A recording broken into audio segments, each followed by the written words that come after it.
On June 25, 2026, Apple did something they have never done in the middle of a product cycle.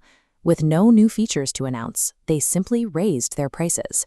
MacBook Airs jumped by 18%, iPad Pros by 20%, Apple TVs by an astonishing 54%. A single one of these buildings holds up to 100,000 highly specialized chips, like the NVIDIA GPUs that power complex machine learning tasks. Each one of those GPUs costs between $30,000 and $40,000. By the time you add the high-speed cables, concrete, and immense cooling systems, a single large-scale AI data center costs between $10 and $25 billion to build. This chart tracks the combined capital expenditure of giants like Amazon, Meta, Google, and Microsoft. In 2020, they spent $90 billion on infrastructure. By 2026, that number skyrocketed to $725 billion. That is an 8-fold increase. But look at what happens when we compare that spending to the money these companies actually bring in. By 2026, building out AI infrastructure consumes a staggering 94% of big tech's total operating cash flow.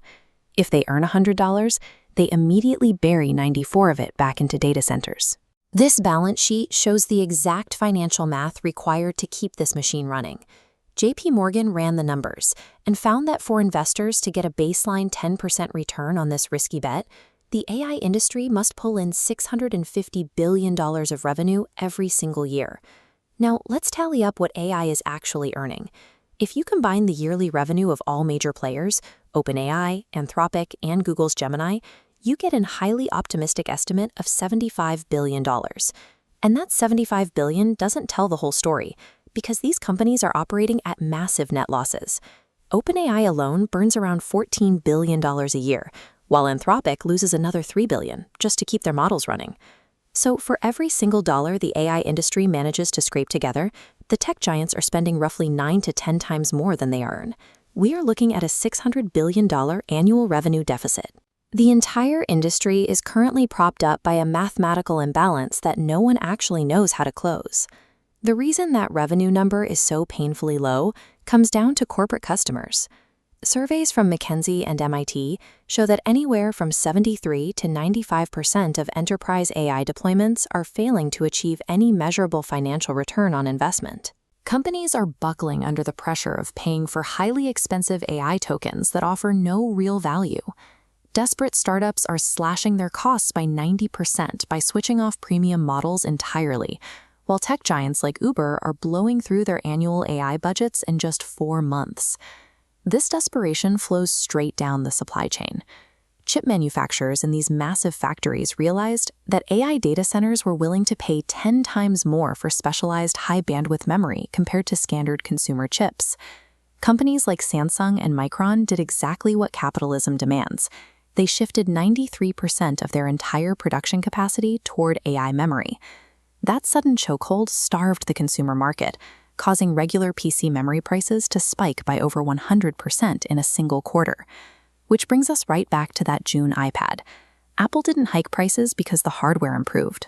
You are paying more for your electronics right now to subsidize the failing business model of big tech's $600 billion math problem. We've seen this exact pattern before. Back in 1996, the US passed the Telecommunications Act.